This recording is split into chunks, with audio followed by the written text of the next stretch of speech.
अस्सलामुअलैकुम डॉक्टर अतीकुर रहमान। उम्मीद करता हूँ आप सब खैरियत से होंगे।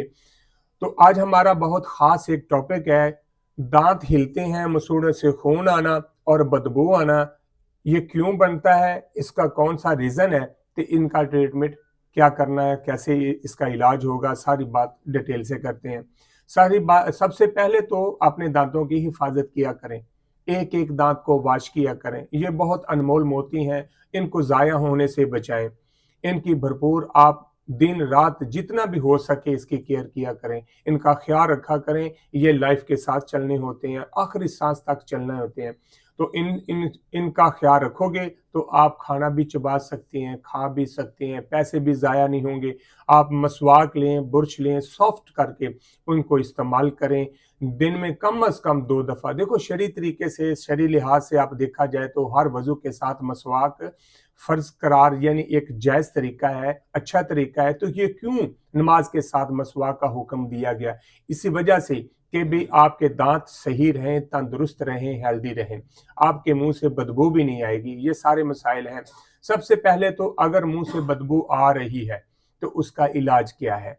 अगर दाँत हिल रहे हैं, उसका इलाज क्या है? अगर मसूड़ों और दाँतों के दरमियान में कैलकुलस बन चुका है, प्लाक जमा हो गया है, उसका इलाज क्या है?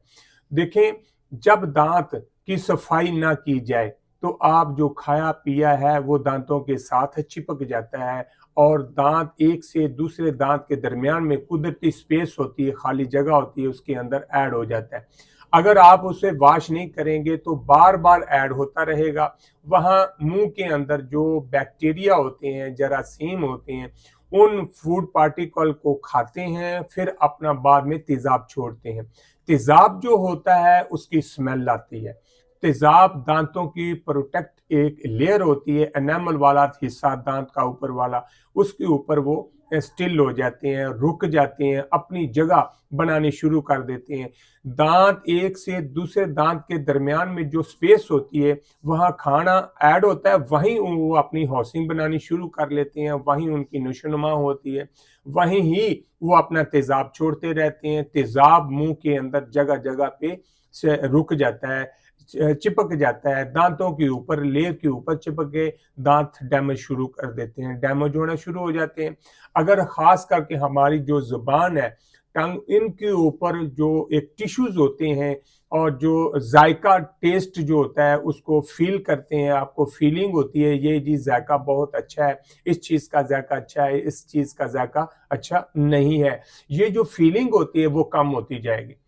जैसे ही आपके मुँह की सफाई आप नहीं करते तो ये फीलिंग कम होती जाएगी। ज़ायका फिर पेशेंट रिकमेंड्स करते हैं, डॉक्टर साहब हमारे जो मुँह का ज़ायका है वो टेस्ट सही तरीके से फ़ील नहीं कर पा रहे होते हैं। कौन-सी ऐसी वो बार-बार डॉक्टरों के पास जाते हैं, हमारे मुँह का ज़ायका नहीं है।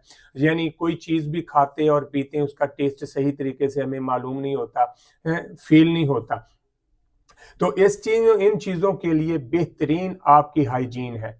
अगर आप चाहते हैं हमारे मुँह का ज़ायका भी ठीक रहे, हाइजीन अच्छी रही, तो दाँतों में जो इन्फेक्शन है यानी आपके दाँत हिलते हैं, वो भी नहीं हिलेंगे और अगर आपके मुँह से बदबू आ रही, बदबू भी नहीं आएगी। अगर आप चाहते हैं कि हमारे मसूड़े तंदुरुस्त रहें, ज़ख्म ना बने, तो सारे एक ही हल है, आपने हाइजीन अच्छी करनी है।